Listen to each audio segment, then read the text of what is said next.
We're about to predict Coach Prime and Colorado's record for the 2023 season. Before we do that, though, we got to kind of just take a all-encompassing look at this team. We'll give you that win-loss total number in a second here. Believe you me. The roster has been overhauled. Like, nobody has any idea what Colorado is going to be. A lot of people think they know. A lot of people want to talk about, you know, all the guys that have been brought in, like we just did a second ago. They want to talk about what Colorado was a season ago. They want to talk about what Deion Sanders was at Jackson State. Like, we have nothing to compare Colorado to historically. So all those comparisons you want to make, that's fine, but we have nothing to compare Colorado to historically. So that's the first part. Completely new team from what we saw in 2022. Here's what I will say, though. For Colorado, so much of their success hinges on the success of their quarterback, Shedeur Sanders. And I don't just mean that in like a typical way of, well, your quarterback's got to be, you know, the focal point of your team, and success with the quarterback equals success on the field. Like, I hear all that, but I think even more so with what this roster is, or what we think this roster is going to be, Shedeur Sanders needs to be that equalizer, that dry eraser, that one that offsets what this roster maybe is still figuring out.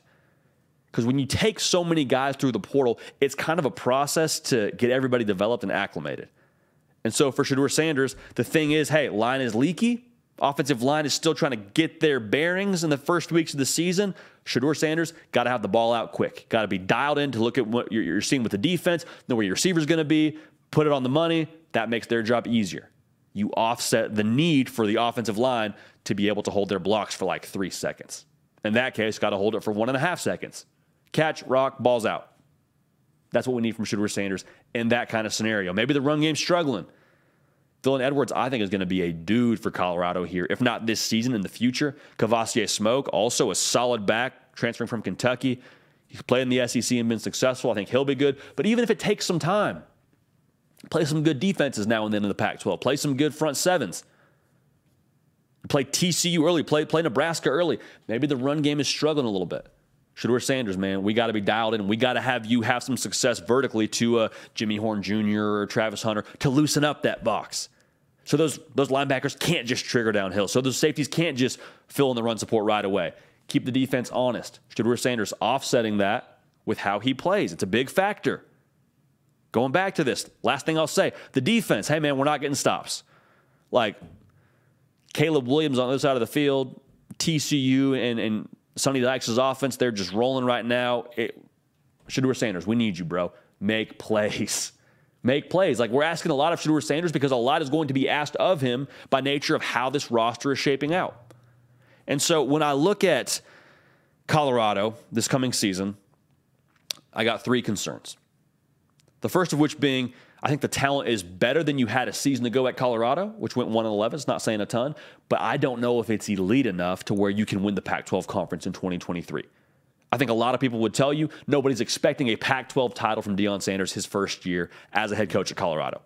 Maybe down the line, but the talent, I think, is still, a lot of it hit the portal for a reason, okay? I'll just say that. Travis Hunter, obviously not in that conversation. Shedeur Sanders, obviously not in that conversation, but some of these guys, I mean, Savell Smalls, we'll talk about him. 5-star player from Washington, but he wasn't the guy at Washington. A lot of ability, but he had to transfer to figure it out somewhere else. There's a lot of stories like Savell Smalls within this portal class. There's a lot of dudes in this portal class to begin with, but I'm just saying it might take a second for this roster to get to the talent level you need it to be at to compete with the USCs and the Oregons and the Washingtons and schools like that. The other piece is the window to develop and mesh this whole roster with this new staff. It's very, very tight. Like, you got spring ball for a lot of these guys. For some of these guys, you didn't even get spring ball. And I cannot adequately express to you the process it takes to get everybody on the same page within a football team. There's a reason why head coaches come in and they're good head coaches and they have success down the line, but like their first year on campus, maybe they miss a bowl game.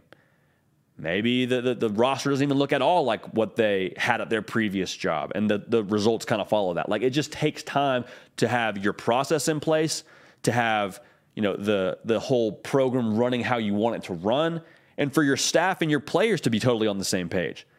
Like, for your OC and your quarterback to be on the same page completely in a game scenario, like, that takes some time. And Colorado doesn't have a ton of time right now, to be real. You got spring ball. That's great you got spring ball. You play football like 6 months away from when you had spring ball. And 6 months is not a whole heck of a lot of time. It takes years to get on the same page. It takes years for your staff and your roster to completely mesh. Not saying they're not good players, not saying it's not a good staff. I'm just saying the time it's going to take for that to reach its potential, I think, is a little bit longer than what Colorado has in front of them right now. My third concern for Colorado is the Pac-12 is just brutal right now. Like, it's not really a down year for the Pac-12. You got Washington who could win it. You got USC who could win. You got Oregon who could win it. Heck, UCLA, they're going to have a new quarterback. They did a lot through the portal too. Chip Kelly, you can't count him out. Utah won the thing the last 2 years. Like, it's not really a super, great place to rebuild a conference, or excuse me, to rebuild a program, which Deion Sanders is doing.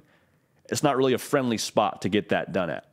Previous years, you might have said something different about the Pac-12. That's not the case for Deion Sanders this coming season. Also, in the non-conference, take a look at this. We got TCU and Nebraska. 2 Power 5 teams on their non-conference schedule. Good for Colorado. I mean, credit to them for having these games on the schedule, but those are not going to be easy outs by any stretch of the imagination. Matt Rule, year 1 head coach, they're going to be a tough team to play. You go TCU, the very first game, they just played for a national title. I know they lost a lot of pieces. Coming off a national title appearance, that's not going to be easy for anybody. So you also look at the game against Oregon. At Oregon, you got USC. At UCLA. I mean, you finish at Utah to end the year. This is not going to be a cakewalk by any stretch of the imagination. So to get to the win-loss record that I have for Colorado, I think the floor, if everything were to just totally, go off the rails, I think the floor is probably 2 wins. Now, the ceiling, I think, for Colorado, if they could make a bowl game, incredible. Build a statue to Deion Sanders right away if they make a bowl game.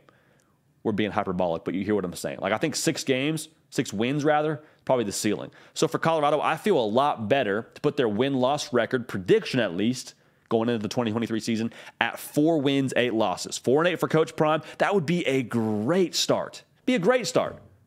Take 4 wins. Take 4 wins to the bank. Build on it going forward. Go recruit how I think Coach Prime is capable of recruiting, and keep it rolling. So 4-8 for Colorado in year 1 is my prediction. I'll say this, though. 2 things can be true.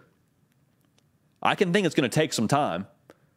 I can think there's some time for this roster to acclimate and for Colorado to acclimate in their new regime. I also think that the other thing that can be true is I believe in Deion Sanders. I believe in how he is able to acquire talent. And I believe the Pac-12, especially when USC and UCLA leave, is going to be pretty wide open. Oregon's going to be there. Utah's going to be there. But we don't know what's going to happen with this realignment business. Heck, we don't know if Colorado's going to stay in the Pac-12, but if they do stay in the Pac-12 and we're just evaluating them minus USC and UCLA, Coach Prime, I think, is going to be in real good position to have a roster that's competitive year in and year out. So for Colorado, that's what we think going into the 2023 season. Schedule prediction season is very much so upon us. Hey y'all, thanks so much for watching. Subscribe to the channel here to make sure you don't miss an episode of The Hard Count. Also be sure to check out other videos on the On3 YouTube channel.